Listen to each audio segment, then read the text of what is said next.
Cover कर लेंगे, बाकी थ्योरी तो हमने पूरा कर ही लिया है। ठीक है, ये जो थोड़ा सा पार्ट है हम इसे, क्वेश्चन लगभग 200 है टोटल, लगभग आपको 3 पीडीएफ मिली है, आई थिंक 3 पीडीएफ है ना, इसमें 47 क्वेश्चन है, एक में 94 है, ऐसे ऐसे करके कई सारे पीडीएफ है, 3 पीडीएफ आपको मिल चुकी है और बाकी और पीडीएफ मैं आपको प्रोवाइड कर दूंगा। तो क्वेश्चंस है जो हम क्वेश्चंस करके पूरा एक तरीके से, जिसने नहीं भी किया है अगर वो क्वेश्चन प्रॉपर तरीके से जितने मैं करवा रहा हूँ कर ले, सिर्फ क्वेश्चन कंप्लीट है उसका, ये मान के चलिएगा। ठीक है, चलो कंटिन्यू करते हैं पहले क्वेश्चन से। In which article is the protection of interest of minorities considered. अब आप यहाँ पे जो लिखा देखेंगे ना, ये सब के सब फंडामेंटल राइट्स के हैं। ये कौन से हैं? Fundamental rights. ये जितने भी हैं ये सब फंडामेंटल राइट्स के हैं। अब फंडामेंटल राइट्स के बारे में अगर हम बात करें तो फंडामेंटल राइट्स हमने यूएसए की कॉन्स्टिट्यूशन से लिया है। At the beginning there were 7 fundamental rights. कितने थे? 7 थे, बट अभी इस टाइम पे 6 है।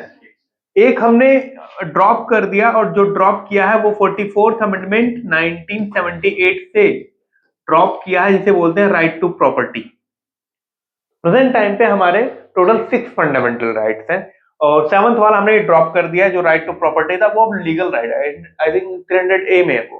ठीक है, तो वहां पे ट्रांसफर कर दिया गया। ये जितने भी लिखे हैं सब फंडामेंटल राइट्स। ये part 3rd of Indian constitution है, part 3rd of Indian constitution from article 12 to 35 के बीच में ये लाई करते हैं। ठीक है, ये 12 से 35 के बीच में लाई करते हैं। तो जो सबसे पहला है आर्टिकल 14 राइट टू इक्वलिटी की बात करता है, आर्टिकल 19 राइट टू फ्रीडम की बात करता है। इसमें कई सारे सब पार्ट है, राइट टू फ्रीडम के कई सारे सब पार्ट है, वो हमने क्लासेस में अच्छे से डिस्कस कर लिया। 1 2 3 फ्रीडम ऑफ स्पीच, ये सब हमने डिस्कस कर लिया है। ये राइट टू फ्रीडम 29 जो आपका है, 29 एंड 30 जो है वो आपका माइनॉरिटीज के कल्चर और एजुकेशन को प्रमोट करने की बात करता है, आर्टिकल 29 एंड 30। तो आर्टिकल 29 यहाँ पे, और ये 32 है, ये कॉन्स्टिट्यूशनल या फिर जुडिशियल रिव्यू की बात करता है। किसकी बात करता है? ये जुडिशियल रिव्यू, जिसे कहा गया heart and soul of Indian constitution by B R. Ambedkar. इसे क्या कहा गया? Heart and soul of Indian constitution by B R. Ambedkar, article 32 judicial review की बात करता है ये। तो यहाँ पे जो माइनॉरिटीज के प्रोटेक्शन की बात करता है वो आर्टिकल 29 और 30 है, यहाँ पे 29 दिया हुआ है। तो आपका करेक्ट ऑप्शन यही है। क्लियर है? हाँ जी, मैंने क्या क्या बोला यहाँ पे, समझ आया? एक क्वेश्चन में हमने कई सारे क्वेश्चंस किए। ठीक है, 44th अमेंडमेंट कर लिया हमने, पार्ट 3rd कर लिया। ठीक है, पार्ट 3rd में है आर्टिकल 12 to 35 है, टोटल 6 फंडामेंटल राइट्स हैं। पहले 7 थे, अब 6 हैं। ठीक है, तो ये हमारे टोटल फंडामेंटल राइट्स से रिलेटेड जो हमने यूएसए से बोरो किया। पहला क्वेश्चन हमारा ये था।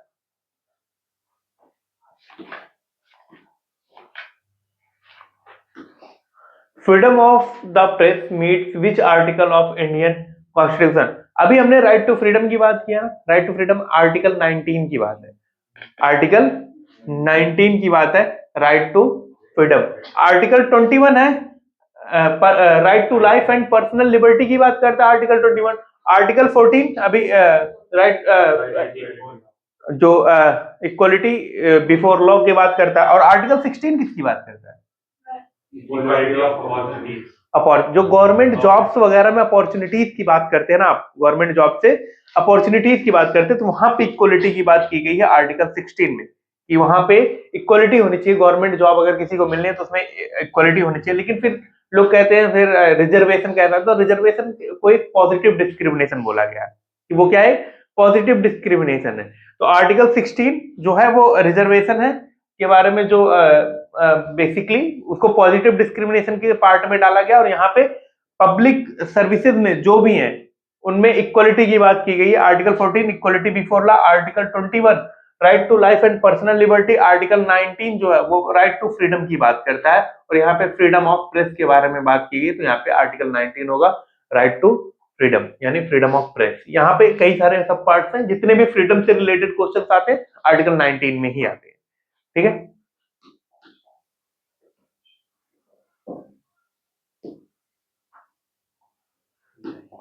Which model was recommended by Ashok Mehta committee for panchayati राज?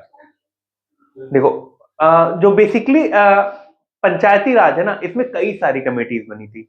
आपको जो मेन है ना वो एक BR मेहता, बलवंत राय मेहता और एक अशोक मेहता, बेसिकली दो कमेटीज के बारे में पता होना चाहिए। तो जो अशोक मेहता कमेटी थी ना, इन्होंने 2 टियर ऑफ गवर्नमेंट की बात की थी। लोकल बॉडीज, लोकल बॉडीज का मतलब है पंचायत। जैसे जो गांव होते हैं वहां पे पंचायत होती है, जो थोड़े से कस्बे होते हैं वहां पे म्यूनिसिपैलिटी होती है।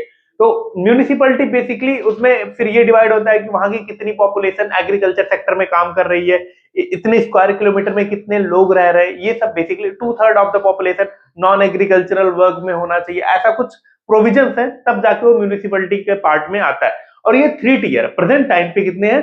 3 टियर। एक होता है विलेज लेवल, एक होता है ब्लॉक लेवल, एक होता है डिस्ट्रिक्ट लेवल। टोटल 3 लेवल होते हैं। लेकिन अशोक मेहता ने कितने टियर की बात की थी? 2 टियर। इन्होंने विलेज लेवल को एक तरीके से साइड लाइन कर दिया था, इन्होंने ब्लॉक और डिस्ट्रिक्ट लेवल की बात की थी। ठीक है, तो अशोक मेहता कमेटी 2 टियर। कई बार क्वेश्चन बनता है बलवंत राय मेहता कमेटी किस चीज से रिलेटेड है? तो वो पंचायती राज, लोकल गवर्नमेंट से। Who is known as the father of local self government? Who is known as the father of local self government in India? Lord Ripon. Lord Ripon is known as the father of local self government. First state, जो पहला state था जिसने local government यानी पंचायती राज को introduce किया था, वो राजस्थान है। सेकंड पे आंध्र प्रदेश आता है। ठीक है, जो हमने कॉन्स्टिट्यूशनल अमेंडमेंट किया था 73rd एंड 74th अमेंडमेंट 1992 में, हमने ये लोकल बॉडीज से रिलेटेड अमेंडमेंट किया था। 73rd आपका पंचायत के बारे में बताता है, 73rd आपका पंचायत के बारे में बताता है, और 74th आपका म्यूनिसिपैलिटी के बारे में बताता है। जिसके लिए आप अगर शेड्यूल की बात करेंगे, 11th शेड्यूल है और ये 12th शेड्यूल है। 11th schedule and 12th schedule. अगर हम आर्टिकल की बात करें, आर्टिकल 40 में भी मेंशन है और आर्टिकल 243 में भी मेंशन है। यहाँ पे DPSP से रिलेटेड मेंशन है और यहाँ पे आर्टिकल में उसके इलेक्शन वगैरह के बारे में दिया गया। इनका टेन्योर, जो इनके मेंबर्स होते हैं उनका टेन्योर 5 इयर्स का होता है। कितने ईयर का होता है? और इसमें इलेक्शन में कंटेस्ट करने के लिए मिनिमम एज रिक्वायरमेंट 21 है। ठीक है, मिनिमम एज रिक्वायरमेंट कितनी है? 21। क्लियर है ये पॉइंट सारे? किसी को डाउट है इन पॉइंट्स में?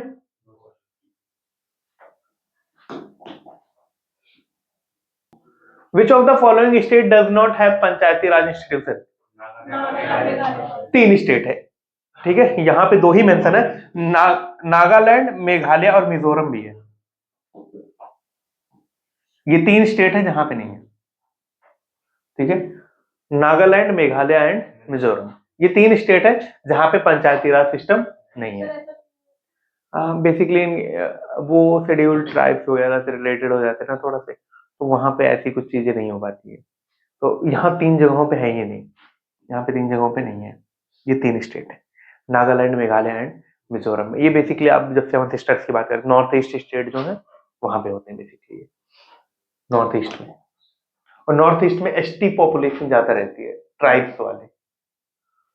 पंचायती raj system first in India was started in Rajasthan and, अभी मैंने थोड़ी देर पहले आपको बताया था कि राजस्थान और आंध्र प्रदेश में सबसे पहली बारी पंचायती राज सिस्टम को इंट्रोड्यूस किया गया था। पंडित जवाहरलाल नेहरू ने इंट्रोड्यूस किया। First time Rajasthan, after that Andhra Pradesh. Clear? और हमने बाकी जितनी पंचायती राज से सिस्टम था वो हमने पहले क्वेश्चन में कर लिया। 73rd 74th अमेंडमेंट, बलवंत राय मेहता कमेटी, अशोक मेहता कमेटी। ठीक है, article 40 and article 243, schedule 11 and schedule 12, ये चीजें हमने कर लिया। जी बोलिए। पंचायत राज में जो 5 लोग बैठते हैं उनका भी इलेक्शन होता है? इनका पंचायत राज में बैठते हैं जो जजमेंट देते हैं, जजमेंट देते मतलब पंचायती राज जजमेंट? पंचायती राज बेसिकली जो आपके गांव के प्रधान नहीं है वो पंचायती राज है एक तरीके से। बिल्कुल होता है, उसमें जजमेंट कहाँ होता है? वो झगड़े वो तो आपसी मैटर है ना, उसमें इसके लिए कोई अलग से शेड्यूल थोड़ी है कि जो प्रधान है वो गांव के लफड़े सॉल्व कर, इनके घर में डिवोर्स हो रहा है तो वो जाके सॉल्व करो, उसके लिए कोर्ट है। वो बेसिकली नॉर्मल चीज, मतलब गांव में जैसे कहते किसी बड़े को लेके आओ तो वो मसले को हल करेगा, इसलिए। बाकी उनका मेन काम है आपके विलेज का डेवलपमेंट करना, उनका काम आपके झगड़े को सुलझाना नहीं है। ऐसा तो हमने नहीं देखा भैया, आपने सुना होगा, मैंने नहीं देखा। कि ऐसे बैठ के 5 लोग हमेशा मीटिंग ही करते रहते, ऐसा तो नहीं काम। मुझे ये पता है कि वो गांव के डेवलपमेंट के लिए जैसे नालियां बनवाना, साफ सफाई का ध्यान रखना, ठीक है, या फिर जो कच्चे घर है उनको पक्के घर में कन्वर्ट करवाना, ठीक है, तो ऐसी चीजों के लिए मुझे पता है ये सब, स्ट्रीट लाइट्स लगवाना, ऐसी चीजें पता है, ठीक। Jammu and when was the constitution of Jammu and Kashmir implemented? जो जम्मू एंड कश्मीर का कॉन्स्टिट्यूशन है ना, वो इम्प्लीमेंट भी 26 जनवरी को ही हुआ था, लेकिन 1957 को हुआ था, ठीक है। और इंडिया का 26 ऑफ जनवरी 1950 को हुआ था, लेकिन उनका जो इन्फोर्स हुआ था उनका 26 ऑफ जनवरी 1957 को हुआ था, है कहीं पे, ये पहला वाला ये, ठीक है। और हम अगर हम कॉन्स्टिट्यूशन की बात कर ही रहे हैं तो थोड़ा सा इंडियन कॉन्स्टिट्यूशन के बारे में हम देख लेते हैं, ठीक है। इंडियन कॉन्स्टिट्यूशन की अगर हम बात करें तो हमारे जो कॉन्स्टिट्यूएंट असेंबली की पहली मीटिंग हुई थी 9 ऑफ दिसंबर 1946 को फर्स्ट मीटिंग हुई थी, जिसके टेम्परेरी चेयरमैन बने थे डॉक्टर सच्चिदानंद सिन्हा। फिर सेकंड मीटिंग हुई थी 11 ऑफ दिसंबर और थर्ड मीटिंग हुई थी 13 ऑफ दिसंबर, जिसमें फिर फाइनली बने थे doctor Rajendra Prasad became the full time chairman of the constituent assembly. और हमारे कॉन्स्टिट्यूशन को बनाने में टोटल कितना टाइम लगा? हमारे कॉन्स्टिट्यूशन का टोटल बनाने में 2 ईयर 11 मंथ 18 डेज, ठीक है, इतना टाइम लगा था टोटल, ठीक है। इसमें कई सारी कमेटीज थी, यूनियन से रिलेटेड जो था वो जवाहरलाल नेहरू के पास था, माइनॉरिटीज वाला सरदार वल्लभ भाई पटेल के पास था, drafting committee B R Ambedkar के पास था, ड्राफ्टिंग कमेटी में 7 मेंबर्स थे, ठीक है। Constitutional advisor B N Rau थे, तो ये चीजें हैं। और कॉन्स्टिट्यूशन हमारा फाइनली जो कंप्लीट हुआ था वो 26 ऑफ नवंबर 1949 को कंप्लीट हुआ था। इसी दिन को हम कॉन्स्टिट्यूशन डे के नाम से मनाते हैं, 26 नवंबर कॉन्स्टिट्यूशन डे होता है। और फाइनली हमने इसे इन्फोर्स किया था कब? 26 जनवरी 1950 को। क्यों? क्योंकि जब हमने आप जब करा नहीं, पंडित जवाहरलाल नेहरू जब झेलम रिवर पे झंडा फहराया, उन्होंने कहा था कि हम 26 जनवरी को ही अपना जो है फ्रीडम डे मनाएंगे, लेकिन हम आजाद हो गए 15 अगस्त को। उन्होंने कहा आजाद तो हो गए हम किसी और दिन, लेकिन अब हम कॉन्स्टिट्यूशन तो कम से कम 26 जनवरी को अडॉप्ट कर सकते हैं। वो पहले से प्रॉमिस था, तो आगे चल के उन्होंने ये काम किया था, ठीक है। तो ये कुछ चीजें हैं कॉन्स्टिट्यूशन के बारे में, इतना टाइम लगा था, ये थे। और कमिटीज ढेर सारी थी, उसमें मेन सबसे इंपॉर्टेंट है ड्राफ्टिंग कमेटी की बात करते हैं। ड्राफ्टिंग कमेटी के चेयरमैन डॉक्टर भीमराव अंबेडकर थे, इसमें टोटल 7 मेंबर्स थे, ठीक है। उनमें किसी किसी की डेथ भी होती है, उतना डेथ आपसे नहीं पूछा जाता है, डेथ होती है, डेथ की जगह पर रिप्लेस होते हैं, तो वो चीजें आपसे नहीं पूछी जाती।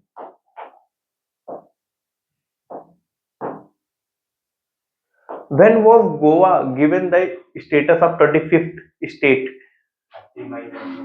30th May 1987 Goa. इसमें ये क्वेश्चन आपसे नहीं पूछा जाता है, जो पूछा जाता है गोवा कौन से नंबर का स्टेट है, ये जरूर याद रखिएगा। गोवा 25वें नंबर का स्टेट है। ये डेट बहुत ज्यादा इंपॉर्टेंट नहीं है, लेकिन गोवा कौन से नंबर का स्टेट है ये ज्यादा इंपॉर्टेंट है, 25th नंबर। हाँ, गोवा से सबसे ज्यादा क्वेश्चन बनता है, गोवा कौन से नंबर का स्टेट है? 25th नंबर का स्टेट है गोवा, जो है आपका वो 25th नंबर का स्टेट है।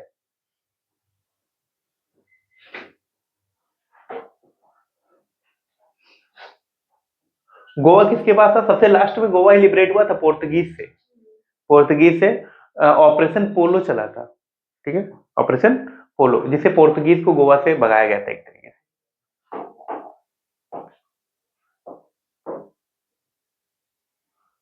The impeachment of the president is carried by which of the following? Parliament. Impeachment की बात कर लेते हैं। इम्पीचमेंट मतलब होता है रिमूवल, जो आर्टिकल 61 में है। आर्टिकल 61 में प्रेसिडेंट को रिमूव करने के लिए उनको सिर्फ इस बेस पे कि उन्होंने अपने पावर का गलत इस्तेमाल किया है, इन बेसिस पे उन्हें हटाया जा सकता है। ये नहीं कि उन्होंने 50 रुपए चुरा लिए, ऐसे बेसिस पे नहीं, ठीक है, ऐसे बेसिस पे नहीं, उन्होंने अपने पावर का मिस यूज किया है। इन दैट केस प्रेसिडेंट, आज तक किसी भी प्रेसिडेंट को इम्पीच नहीं किया गया इंडिया में, ठीक है। इम्पीच करने के लिए आपको लोकसभा राज्यसभा से बिल पास करवाना होगा, और उसके लिए आपको 14 डेज का पहले उन्हें अल्टीमेटम देना पड़ेगा कि हम आपके अगेंस्ट में इम्पीचमेंट ला रहे हैं। आप अगर वो पहले ही प्रूफ कर देते हैं कि ये काम मैंने नहीं किया, तो वो इम्पीचमेंट आता ही नहीं।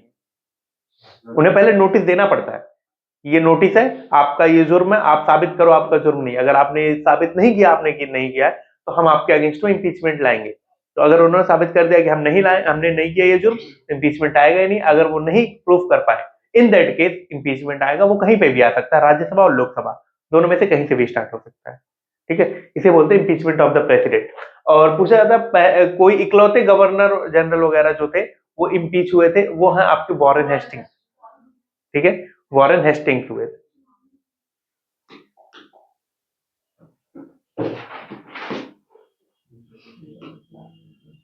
Which one of the following article deals with the tenure of the president? Article 56. There shall be a president of India. यही है ना? There shall be a president of India. ठीक है, there shall be a president of India. Article 52 है। Article 61 impeachment की बात करता है। आर्टिकल 72 पार्डन पावर की बात करता है। Impeach pardon power of the president, article 72। ठीक है, और आर्टिकल 56 जो है आपका टेन्योर ऑफ द, मतलब कितने साल के लिए, और कितने साल के लिए रहते हैं? 5 ईयर्स। अच्छा ये बताओ, जो हम वोटिंग सिस्टम इंडिया में अडॉप्ट किए हैं वो कौन सा है? मतलब वोटिंग सिस्टम होता है ना, जैसे कई जगहों पे होता है कि इतने परसेंटेज में बेसिस पे डिवाइड करते हैं, हर एक जगह पे अलग अलग होता है। इंडिया में first past the post system होता है। क्या होता है? फर्स्ट पास्ट द पोस्ट, मतलब जिसका एक वोट भी ज्यादा हुआ ना, वही क्या बनेगा? वही सीट जीतेगा। ये अर्जेंटीना वगैरह में जाएंगे तो ऐसा नहीं है। अर्जेंटीना वगैरह में दूसरा सिस्टम। हाँ, अर्जेंटीना वगैरह में ये नहीं होता, वहां पे परसेंटेज देखते हैं। ठीक है, और इंडिया में होता है first past the post system. लेकिन प्रेसिडेंट के लिए क्या होता है? क्या प्रेसिडेंट में भी first past the post system है? फिर क्या है? वो तो बहुत सारे वोट्स होते हैं ना, मतलब सिंगल ट्रांसफरेबल वोट। क्या होता है? सिंगल ट्रांसफरेबल वोट होता है वो। अच्छा ये बताओ, प्रेसिडेंट के इलेक्शन में वोटिंग कौन कौन करता है? Member of Rajya Sabha. Election commission vote करेगा, वो तो 3 ही लोग होते हैं उसमें। MPs of the parliament excluding the nominated one, plus MLA of the assembly. लेकिन उनका परसेंटेज वोटेज कम होता है। लेकिन एमपीज ऑफ पार्लियामेंट, उसमें वो लोग नहीं होते जिनको प्रेसिडेंट ने नॉमिनेट किया।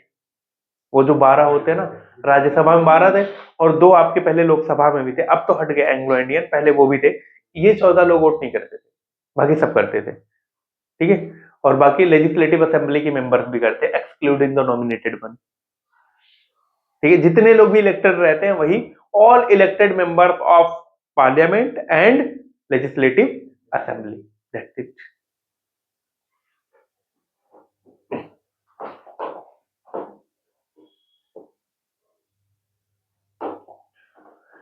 Which of the following article deals with the impeachment of, अभी तो थोड़ी देर पहले गलती से देखा था आपने। ठीक है, आर्टिकल 61। ठीक है, इम्पीचमेंट ऑफ द प्रेसिडेंट। ये बताओ, there shall be a vice president of India, article 63। ये आपका यहाँ पे दिया नहीं, इग्नोर कर दिया। 63 आर्टिकल है, there shall be a vice president of India, there shall be a vice president of India, article 63। कौन है इस टाइम पे? जयदीप धनखड़। जगदीप धनखड़।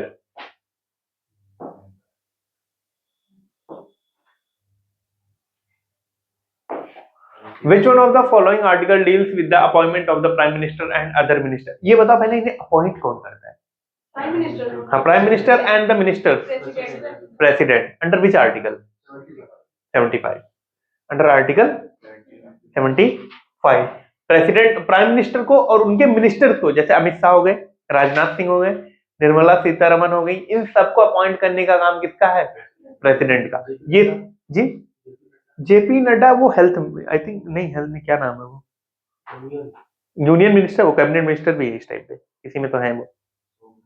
मनसुख मंडाविया हेल्थ मिनिस्टर है, वो कुछ और है। जयशंकर एक्सटर्नल अफेयर्स मिनिस्टर है, ईएएम है। जितने भी यूनियन मिनिस्टर्स होते हैं ना, सबको जो है अपॉइंट करने का काम प्रेसिडेंट ही करता है। ठीक है, अंडर आर्टिकल 75। ठीक है, आर्टिकल 76 क्या है? Attorney general of India. ठीक, article 72 pardon power of the president. Article 74 75 को प्राइम मिनिस्टर और उनके काउंसिल ऑफ मिनिस्टर से ही रिलेटेड। ठीक है, 74 एंड 75।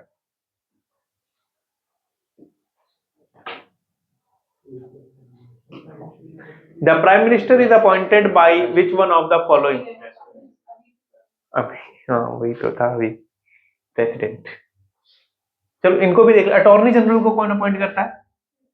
प्रेसिडेंट ही करेगा। आर्टिकल 148 कंट्रोलर ऑडिटर जनरल को भी अपॉइंट करने का काम प्रेसिडेंट का ही है। ठीक है, ठीक है जी। हाँ, चीफ जस्टिस ऑफ इंडिया को ओथ सेरेमनी कौन करवाता है? प्रेसिडेंट ही करवाता है। प्रेसिडेंट की ओथ सेरेमनी कौन करवाता है? सीजे। ठीक है, क्लियर है। इन्हें अपना रेजिग्नेशन देना होता है तो वो किसको देते हैं? प्रेसिडेंट को देते हैं। ठीक है, हाँ, वाइस प्रेसिडेंट को।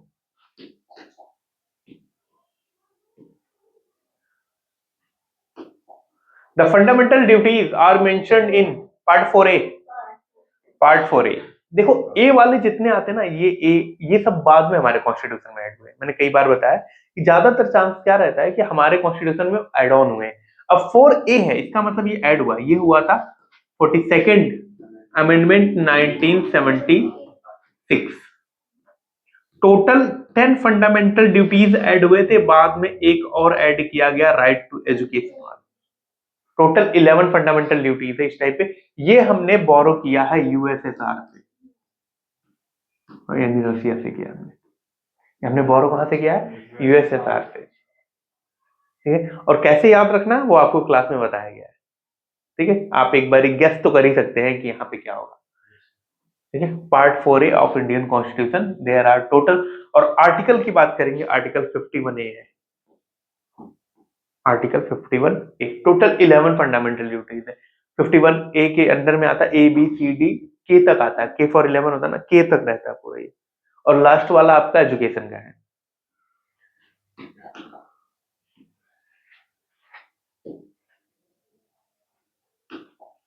विच ऑफ द फॉलोइंग जी मुझे लगा क्या है। Which of the following article of Indian constitution contain fundamental duties 51A। ठीक है, 51A।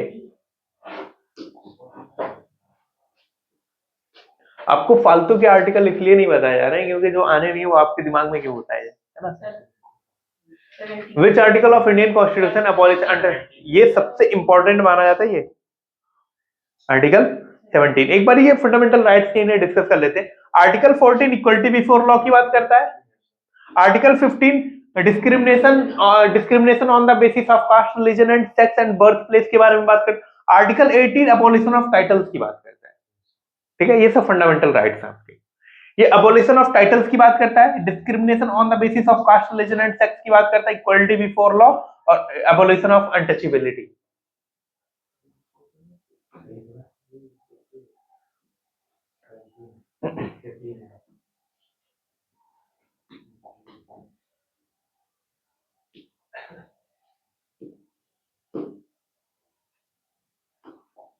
In which part of the constitution the fundamental rights, starting में ही बताया था, part 3 of Indian constitution. Part first कहता है इंडिया और उनके यूनियन एंड इट्स टेरिटरी की बात करता है। पार्ट सेकंड में किसकी बात करते हैं? Citizenship. Part 3 fundamental rights. Part 4 DPSC. Part 4A fundamental duties. Part 5 union. Part 6 state. ऐसे करते करते आप जाएंगे। और जो आपका इंपॉर्टेंट है 15th है, 17th क्या है? ऑफिशियल। 18th क्या है? Emergency power. इमरजेंसी पावर के बारे में बात किया गया। जो पार्ट 18 है इमरजेंसी पावर के बारे में बात किया गया।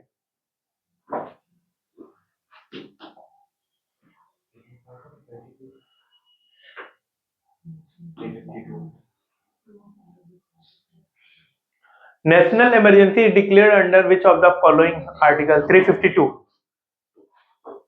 अब हम एक बार डिस्कस कर लेते हैं। यहाँ पे कुछ आर्टिकल्स हैं। 3 इमरजेंसी होती है, आई थिंक कल की क्लास में ही किया था अभी। टोटल कितनी इमरजेंसी होती है? 3 emergency. Like first one is national emergency, जो कि यहाँ पे मेंशन है। ये किस बेस पे लगाए जा सकते हैं? दो बेस पे, एक्सटर्नल एग्रेशन या फिर internal disturbance with armed rebellion. ठीक है, दो बेस पे ये लगाए जा सकते हैं। इन दिस केस आपके जो राइट टू फ्रीडम वाले आर्टिकल 19 है वो आपका अबॉलिश हो जाता है इमरजेंसी लगते ही। आपका जो नहीं होता है अबॉलिश वो आर्टिकल 20 एंड 21, ये आर्टिकल आपके अबॉलिश नहीं होते हैं। बाकी लगभग सारे अबॉलिश कर दिए जाते हैं ड्यूरिंग इमरजेंसी। अब तक इमरजेंसी 3 बार लग चुकी है। National emergency 1962, 1971, 1975। ये टोटल 3 इमरजेंसी अब तक ये है। Indo China war, Bangladesh liberation, Indira Gandhi वाली इमरजेंसी, ये टोटल 3 इमरजेंसी अब तक लगाई जा चुकी है। ठीक है, तो ये 3 इमरजेंसी अब तक लग चुके हैं। ये था आपका नेशनल इमरजेंसी, जो इम्पोज कौन करता है? प्रेसिडेंट, फॉर मैक्सिमम 6 मंथ, कितने महीने के लिए? उसके बाद दोबारा से उसे अपने कैबिनेट मिनिस्टर से वो एक्सटेंड करवाने के लिए परमिशन लेना पड़ता है। अगर कैबिनेट मिनिस्टर दोबारा से कहते हैं, उनसे रिक्वेस्ट करते हैं, तो दोबारा से एक्सटेंड किया जा सकता है। मैक्सिमम 6 मंथ के लिए लग सकता है। ठीक है, मैक्सिमम 6 मंथ, उसके बाद दोबारा से एक्सटेंड करते करते वो कितना भी लेके जाए। ठीक है, लेकिन एट इनिशियल स्टेज सिर्फ 6 महीने का इनिशियल पे वो। ठीक है, और एक और होता है आपका 356, जो आपका होता है स्टेट इमरजेंसी। ये लगता रहता है, इसमें बेसिकली कुछ खास है नहीं। स्टेट इमरजेंसी जैसे कहीं की स्टेट मशीनरी खराब होगी, मतलब बेसिकली स्टेट गवर्नमेंट नहीं चल पा रही है, तो वहां पे प्रेसिडेंट रूल आ जाता है, वही होता है स्टेट इमरजेंसी। फिर आर्टिकल 360 है जो फाइनेंस इमरजेंसी की बात है, जो इंडिया में आज तक नहीं लगा है। ठीक है, ये टोटल 3 इमरजेंसी है। पैसे की कमी, तो उसमें क्या है कि जो गवर्नमेंट एम्प्लॉइज हैं, जो मिनिस्टर्स हैं, इन सबकी सैलरी को कट डाउन कर दिया जाता है। ठीक है, ये होता है finance emergency.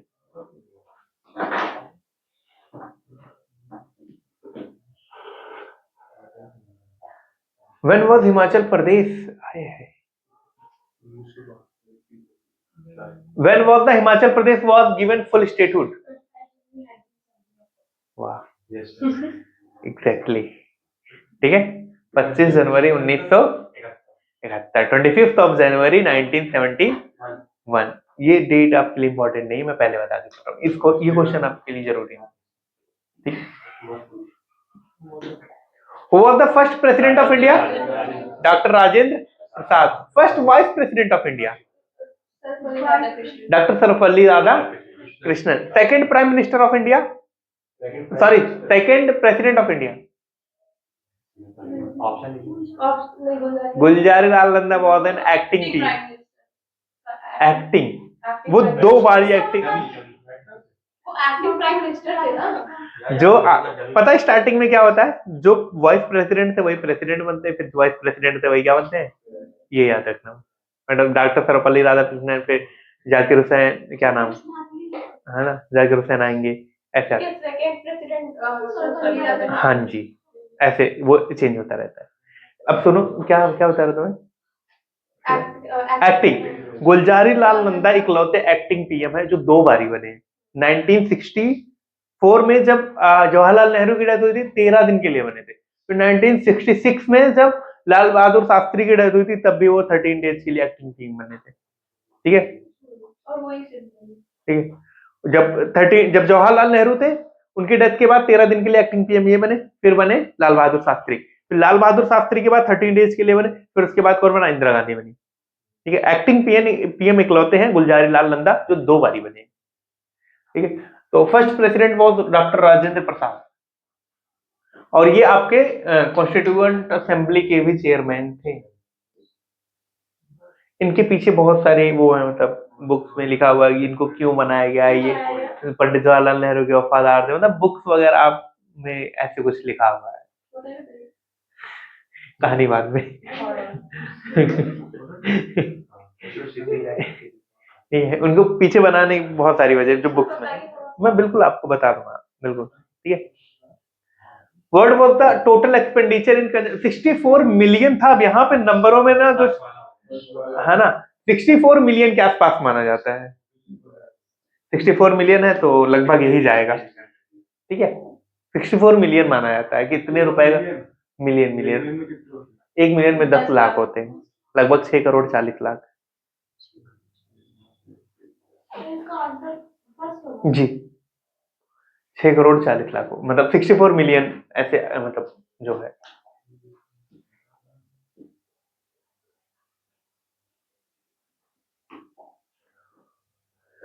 Who was elected as the permanent president of the Constituent Assembly? Dr. Rajendra Prasad. He was the constitutional advisor. Advisor थे ये। He was the chairman of drafting committee. ठीक है, he was the chairman of drafting committee. Total 7 members.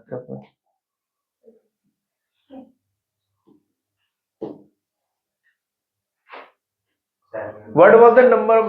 7. Wow.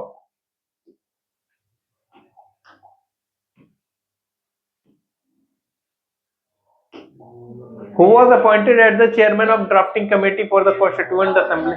B.R. Ambedkar.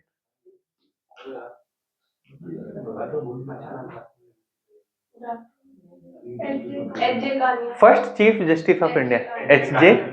Kania. चलिए थोड़ा सा supreme court के बारे में बात भी कर लेते हैं, है ना। तो सुप्रीम कोर्ट स्टैब्लिश हुआ था 1773 में कोलकाता में, ठीक है, 1773 कोलकाता में हुआ था। और जो पहले इसके जज थे उनका नाम था एलिजा एम्फे। फर्स्ट जज was Elijah एम्फे and first Indian जज वाज आल्सो H.J. कानिया, ठीक है। और ये 1935 में दिल्ली में शिफ्ट कर दिया गया था सुप्रीम कोर्ट को। And what is the article for there shall be a supreme court in India? 124। Article 124 says that there shall be a supreme court of India. Article 124 states that there shall be a supreme court of India. Article 124। Article 1935 में इसे बंगाल से दिल्ली में shift कर दिया गया था। और इसके जो प्रेजेंट टाइम पे चीफ जस्टिस है कौन है? संजीव खन्ना। इसके पहले कौन थे? डीवाई चंद्रचूड़, ठीक है। आई थिंक 51st है ना, इस टाइम पे 51st है। नेक्स्ट कोई लेडी बनेगी? नहीं, 27 अभी तक कोई lady chief justice of India नहीं बनी, ठीक है। हाँ, उसके बाद भले ही बन जाए, लेकिन अभी जो है आज तक अभी तक कोई भी lady chief justice of India नहीं बनी।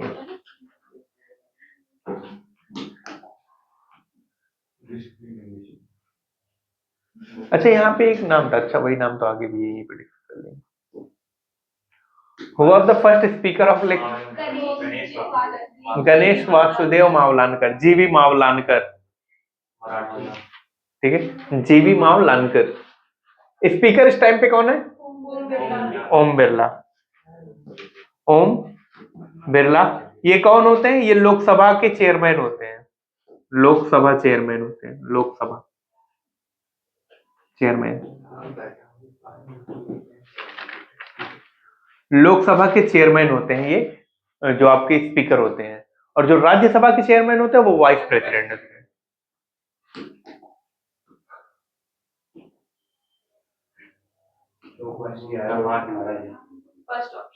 2 year 11 months 18 days।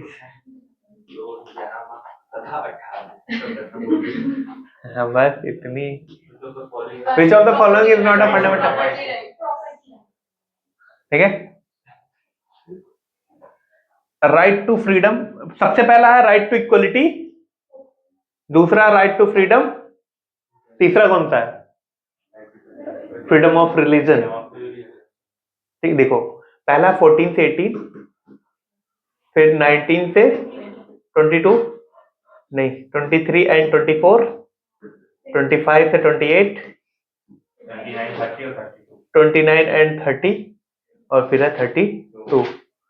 Right to equality, right to freedom, right against exploitation, freedom of religion, educational and cultural right and constitutional remedies की बात करें, जैसे जुडिशियल रिव्यू के बारे में। ठीक है, तो ये टोटल है, सीरियल वाइज है ये। Right to equality, right to freedom, right against exploitation, freedom of religion, educational and cultural right, और ये आपका कॉन्स्टिट्यूशनल रेमेडीज, जिसे heart and soul of Indian constitution बोला जाता है। ठीक है, ये टोटल 6 है, यही है 6 आपके, सीरियल वाइज है।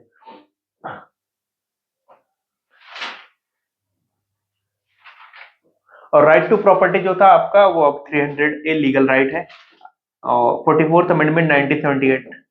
आपको पता है 42nd अमेंडमेंट 1976 जो हुआ था उसे मिनी कॉन्स्टिट्यूशन ऑफ इंडिया भी बोला जाता है। उसमें इतने सारे चेंजेस हुए थे ना कि वो पूरा एक संविधान बन गया।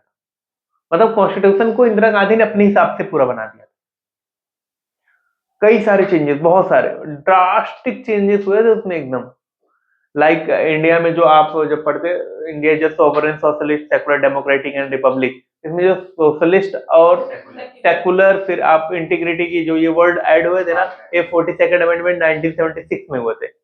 और फिर कई सारे चेंजेस जैसे लोकसभा के टेन्योर को बढ़ा देना, और उन्होंने अब तक क्या चल रहा है कि जो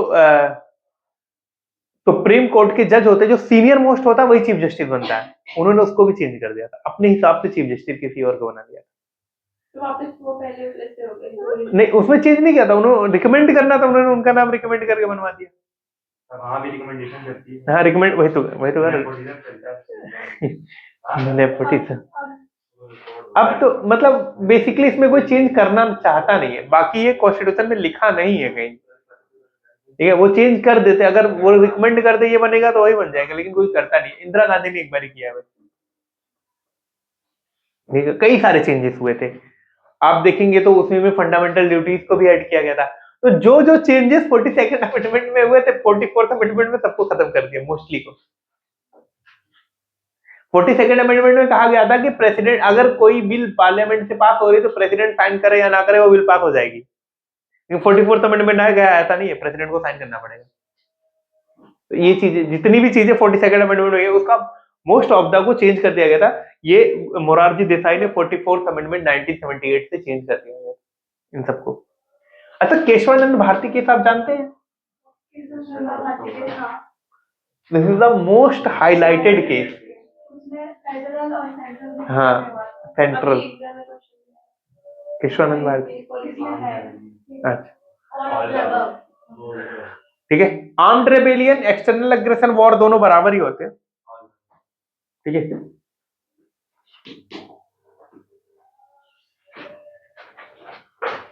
The governor of a state is appointed by the president on the advice of the Prime Minister of India.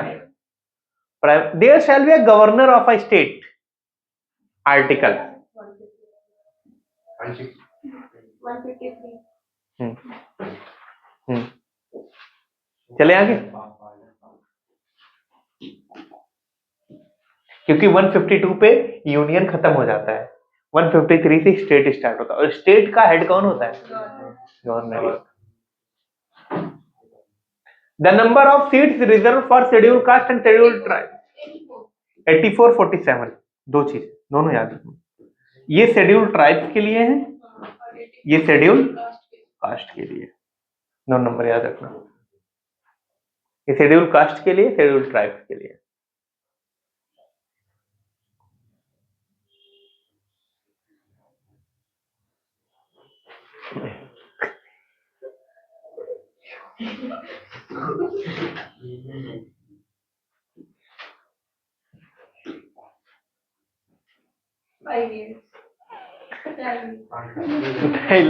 The election for Lok Sabha are held every 5 years.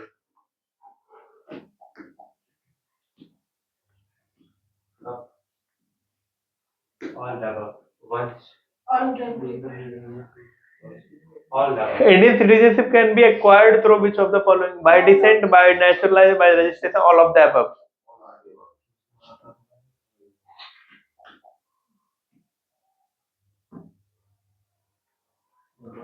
Who appoints the Advocate General? मैं आप लोगों का ये doubt clear कर रहा हूँ, ठीक है। देखो, एक होते हैं अटॉर्नी जनरल, एक होते हैं solicitor general,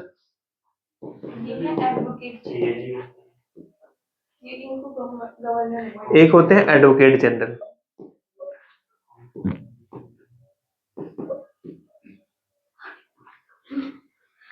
advocate, attorney general 76 है, सॉलिसिटर जनरल इनके सबऑर्डिनेट होते हैं, सॉलिसिटर जनरल इनके एडवोकेट जनरल, अगर इसको पता करना ना 89 प्लस कर दो 165, ठीक है। तो ये जो होते हैं ये स्टेट के, इनका काम क्या है, जैसे अगर किसी के ऊपर केस हुआ तो उसे वकील की जरूरत पड़ती, और सरकार के ऊपर डेली कई हजार लाख केस होते रहते हैं। अब सरकार को भी, हाँ डेली कोर्ट में 90% से ज्यादा केसेस सरकार के अगेंस्ट में ही पेंडिंग है, गवर्नमेंट के अगेंस्ट में। तो अब सरकार को भी तो वकील चाहिए। जो बड़े बड़े केसेस होते हैं उनको हैंडल करने के लिए सरकार के वकील का नाम क्या है? Attorney general.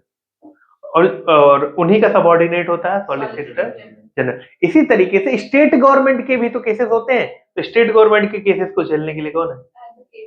Advocate general. ये अपॉइंटेड बाय द गवर्नर होता है, appointed by the governor of state.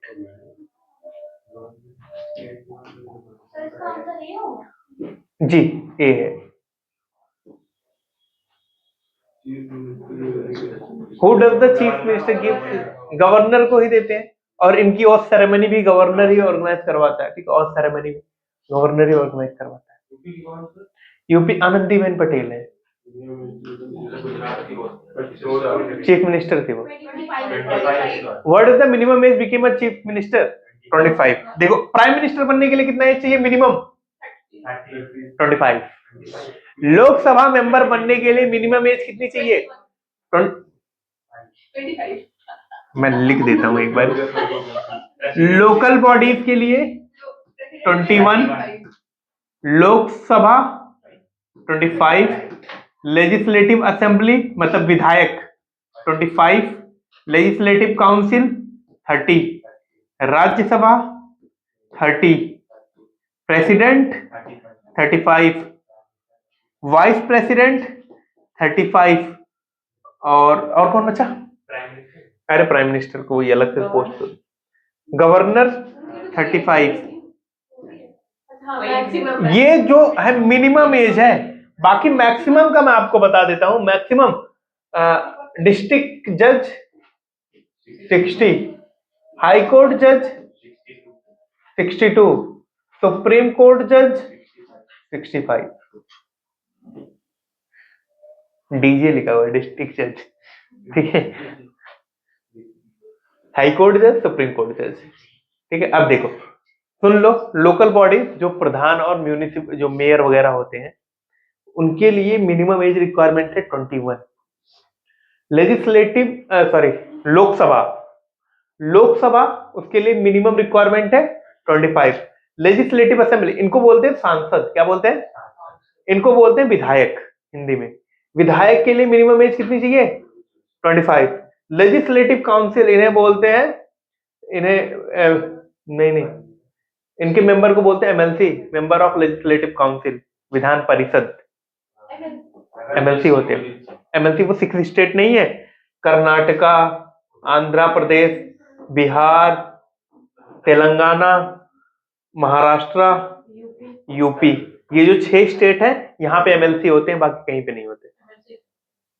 MLC basically विधानसभा, जैसे एक लोकसभा होता है, एक राज्यसभा सेंट्रल लेवल पे। इसी तरीके से स्टेट जो बड़े स्टेट है ना वहां पे 2 हाउस बनाया गया है, एक तो लेजिस्लेटिव असेंबली होता ही है और एक लेजिस्लेटिव काउंसिल। तो जो एमएलए का मतलब क्या है? Member of legislative assembly. MLC member of legislative Lok Sabha. Lok Sabha सांसद, वो ये लोकसभा सांसद है, ये राज्यसभा सांसद है, और ये एलए तो वो विधायक हो गए, ये काउंसिल के मेंबर हो गए। जो एमएलसी होते हैं, इनमें एमएलसी होते हैं सिर्फ। एमएलसी की अच्छी खासी, वो एक तरीके से विधायक से ज्यादा पावरफुल है, विधायक से ज्यादा पावरफुल होते हैं, वो विधायक से ज्यादा पावरफुल होते हैं। और ये प्रेसिडेंट का मिनिमम एज है, ये वाइस प्रेसिडेंट का है, ये गवर्नर का।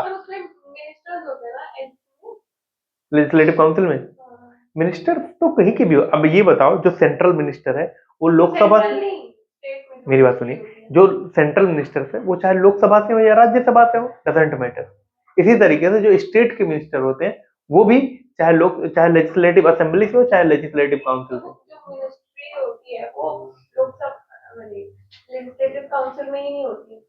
मिनिस्ट्री तो दोनों को मिला के होता है ना, उनके कुछ बंदे को ले ले, इनके कुछ बंदे को ले ले। जैसे राज्यसभा से कुछ लेते हैं, कुछ लोकसभा से लेते हैं, दोनों को मिला के बना देते हैं मिनिस्टर। उसी तरीके से कुछ लेजिस्लेटिव काउंसिल से लेते हैं, कुछ लेजिस्लेटिव असेंबली से लेते हैं। वही मैंने बताया नहीं था, 1/3 ठीक है, बाई द लोकल बॉडीज, 1/12, 1/3, 1/6, 1/6, यही बताया गया था ना आपको, ठीक है, याद आ गया ना। हाँ, और ये सुन लो, प्राइम मिनिस्टर का एज कैसे डिफाइन होगा? A person can be prime minister of India who is a member of Lok Sabha और राज्यसभा। तो लोकसभा की मिनिमम एज कितनी है? तो प्राइम मिनिस्टर कितनी उम्र में बन सकते हो? सिंपल, प्राइम मिनिस्टर बनने के लिए मिनिमम क्वालिफिकेशन आप लोकसभा या राज्यसभा के मेंबर होने चाहिए, और लोकसभा के मेंबर आप कितने साल में बन जाते हैं? 25 साल। तो प्राइम मिनिस्टर बनने का उम्र यहीं पे खत्म हो गया, है ना।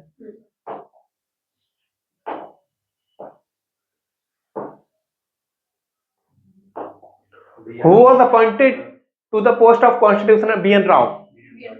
बी हट गया, एन रह गया, बी एन राव, ठीक है, बी एन राव थे कॉन्स्टिट्यूशनल एडवाइजर।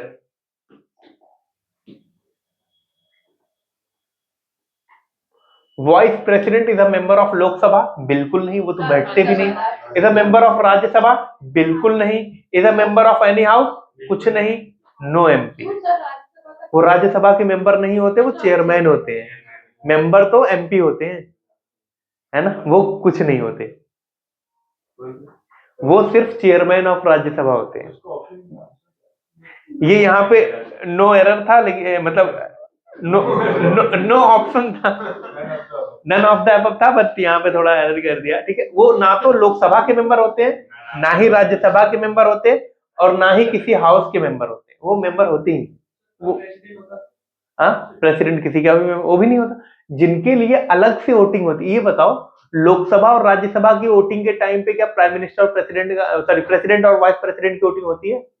उनके लिए तो अलग से वोटिंग प्रोसेस है ना, कि प्रेसिडेंट के लिए ऐसे वोट करना और वाइस प्रेसिडेंट के लिए ऐसे वोट करना। जब उनकी वोटिंग ही अलग से, तो वो उस मेंबर के, उस हाउस के मेंबर थोड़ी है, क्योंकि जिस हाउस के मेंबर जो होते हैं उनकी वोटिंग सबकी एक साथ होती है। लोकसभा के जितने मेंबर है सबका इलेक्शन लगभग एक साथ होता है, अगर बाई पोल्स ना हुआ तो प्रेसिडेंट और वाइस प्रेसिडेंट का इलेक्शन प्रोसेस अलग है, तो यहाँ के मेंबर थोड़ी होते हैं, वो कहीं के मेंबर नहीं होते। वो उनका, ये बताओ, उनकी खुद की एक पोस्ट है, उनकी खुद की एक पोस्ट है, वो कहीं के मेंबर नहीं है, उनकी खुद की एक पोस्ट है।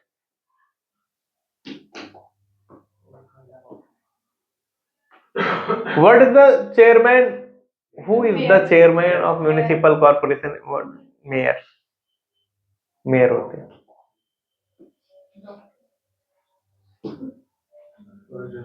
When were the first हाँ 51 से 52, फरवरी 52 में खत्म हुआ था जी, 51 से लेके 52, ये है करेक्ट। पहला जनरल इलेक्शन यही था, ठीक है, पहला जनरल इलेक्शन यही हुआ था।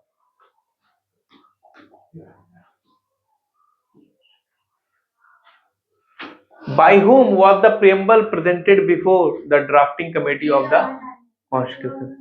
जवाहरलाल नेहरू ने सबसे पहले प्रेजेंट किया था, ठीक है, जेएलएन। हाँ, India is a sovereign, socialist, secular, democratic and republic country. This is the preamble of Indian Constitution. नहीं समझा? कुछ वर्ड्स हैं, ठीक है, कुछ वर्ड्स हैं। प्रियम्बल का मतलब, आप एनसीईआरटी की बुक पढ़ेंगे अभी, एनसीईआरटी की बुक का दूसरा तीसरा पेज खोलिएगा, वहां पे प्रियम्बल लिखा होता है। प्रियम्बल मतलब है उन, वहां पे जो वर्ड्स लिखे हुए हैं वही वर्ड्स आप देख के बता सकते हो कि ये स्टेट कैसा है, मतलब ये कंट्री, वो एक तरीके से ना, मतलब बेसिक स्ट्रक्चर में आता है। जैसे वहां पे लिखा इंडिया इज अ सॉवरेन, मतलब हमारे ऊपर बाहर से किसी का कंट्रोल नहीं। सोशलिस्ट मतलब यहाँ की जो सरकार है वो लोगों के बेहतर के लिए काम, तो sovereign socialist, India sovereign socialist, secular मतलब हमारे कंट्री का कोई रिलीजन, स्टेट रिलीजन नहीं है, ठीक है, हमारे कंट्री का कोई स्टेट रिलीजन नहीं है। जैसे कई सारी कंट्री, जैसे इस्लामिक रिपब्लिक ऑफ ईरान लिखते हैं, इंडिया में तो रिपब्लिक ऑफ इंडिया लिखा जाता है। क्या लिखा जाता है? Republic of India. Islamic Republic या हिंदुइज्म रिपब्लिक ऐसा नहीं लिखा जाता है, ठीक है, ऐसा कुछ नहीं लिखा जाता। तो इसका मतलब है सेकुलर। तो ये जो वर्ड्स है ना, जो मैंने बोला, India is the sovereign, socialist, secular, democratic and Republic country, यही है आपका क्या, एक तरीके से, ठीक है, प्रियम्बल है।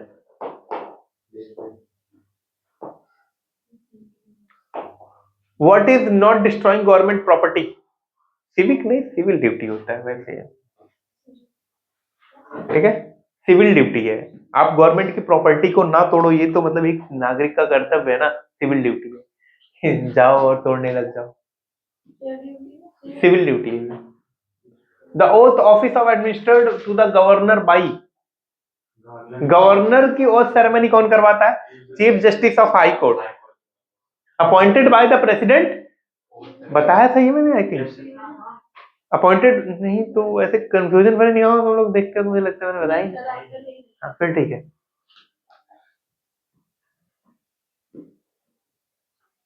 राज्यसभा स्टैब्लिश्ड 3 अप्रैल, और अगर लोकसभा पूछ लें तो 17 अप्रैल है। लोकसभा कब हुआ था? 17 अप्रैल 1952। लोकसभा इस दिन स्टैब्लिश हुआ था, राज्यसभा इस दिन हुआ, ठीक है। लोकसभा स्टैब्लिश 3 अप्रैल, सॉरी राज्यसभा 3 अप्रैल, लोकसभा 17 अप्रैल, ठीक है।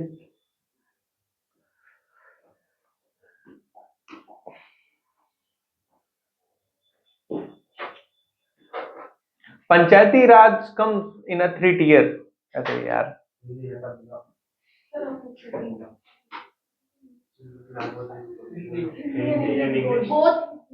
इन which language is the original Lok Sabha debate printed? Hindi और इंग्लिश दोनों में होता है, हिंदी एंड इंग्लिश दोनों, हिंदी एंड इंग्लिश दोनों। डिबेट वर्ड लिखा है, याद रखना वो चीज, डिबेट, ठीक है। ऑफिशियल लैंग्वेज आपका पार्लियामेंट का नहीं पूछा गया यहाँ पे, ऑफिशियल हिंदी में आएगा ना, ठीक है। देवनागरी स्क्रिप्ट हिंदी, यहाँ पे डिबेट लिखा हुआ। मैंने कहा था जितने भी टोटल लैंग्वेज है उनमें से कोई सी भी 22 लैंग्वेज है ना आपका ऑफिशियल, उनमें से कोई सी लैंग्वेज आप यूज कर सकते हैं पार्लियामेंट में। और इसमें अगर ऑप्शन होता ऑल 22 लैंग्वेज, वो बोलने के लिए होता है। यहाँ पे क्या लिखा हुआ? डिबेट में प्रिंट के लिए, उसके बाद प्रिंटेड भी लिखा हुआ है, पूरे पूरे है ना। डिबेट को प्रिंट भी तो क्या बोलते हैं ना, कि ये हम आपके रिकॉर्ड से हटा रहे हैं, बोलते हैं ना ये रिकॉर्ड में नहीं जाएगा। रिकॉर्ड का मतलब क्या? जितनी बातें पार्लियामेंट में बोली जाती हैं वो सब रिकॉर्डेड होती, रिटन होती हैं। समझे आप क्या कह रहा हूं मैं? एक एक वर्ड वहां पे रिकॉर्डेड और रिटन होते हैं। आज नहीं, जब से पार्लियामेंट बना तब से आप कभी के भी कोई भी वर्ड उठा के देख सकते हैं कब किसने क्या बोला, सब रिकॉर्डेड है, everything.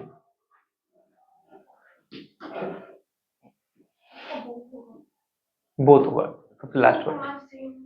Was the first chief commissioner of India? Sukumar Singh. इस टाइम पे है राजीव कुमार। थोड़ा सा हम चीफ इलेक्शन कमीशन के बारे में बात कर लेते हैं, अगर पॉइंट आया तो। राजीव कुमार जो ये है, हमारी पहले वोटिंग एज कितनी थी? 21 थी। 21 से हमने 18 कर दिया। कब किया? 61st अमेंडमेंट 1985 को राजीव गांधी ने किया था। 61st अमेंडमेंट 1985 में राजीव गांधी ने किया था, जो हमारा वोटिंग एज 21 से कम करके 18 कर दिया गया था। और पहले जो ये जो आपका चीफ इलेक्शन कमीशन है ना, जो इलेक्शन कमीशन, इसमें टोटल 3 मेंबर होते हैं। एक होता है चीफ इलेक्शन कमीशन और 2 होते हैं अदर मेंबर। टोटल मेंबर कितने हैं? 3 मेंबर्स हैं। एक होता है चीफ इलेक्शन कमीशन और 2 होते हैं। और ये जो 3 मेंबर है ना, ये भी यहीं से स्टार्ट हुए थे। पहले सिर्फ एक ही बंदा रहता था, ठीक है, पहले सिर्फ एक ही बंदा रहता था। लास्ट क्वेश्चन है वैसे भी। What is the minimum age limit to vote? अभी बताया था मैंने। दैट्स इट फॉर टुडे, ठीक है।